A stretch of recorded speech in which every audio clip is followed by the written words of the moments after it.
கர்த்தருடைய நாமத்துக்கு மகிமை உண்டாவதாக. எல்லாரும் எப்படி இருக்கீங்க? சந்தோஷமா இருக்கீங்களா? இந்த நல்ல வேர்ட் ஆஃப் கைடன்ஸ் என்னங்கிறத வாசிக்க கேட்கலாமா?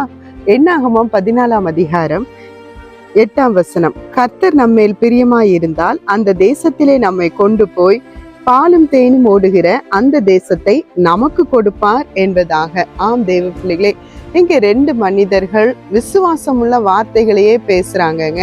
விசுவாசமுள்ள வார்த்தையை பேசி பேசி பேசி அந்த இடத்தை சுதந்திரிக்கிறத நம்ம பார்க்கிறோம்.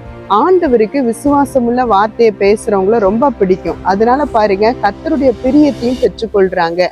10 பேர் இது நடக்காது, இதை வாங்க முடியாது, இதுல பண்ண முடியாது, இப்படியே பேசிட்டு இருந்தாங்க. ஆனா அவங்களால சுதந்திரிக்கவே முடியல. ஆனா யார் ஒருத்தர் இதுல நம்ம சுதந்திரிக்க முடியும், கர்த்தர் நமக்கு கொடுப்பாரு, நமக்கு கர்த்தர் கட்டி தருவாரு, இப்படி பேசினவங்களால சுதந்திரிக்க முடியுது. ஆகவே நாம விசுவாச வார்த்தையை பேசுவோம், கர்த்தருக்கு பிரியமா இருக்க முன்னேறுவோம். கர்த்தர் தாமே நம்மை ஆசீர்வதிப்பார். God bless you.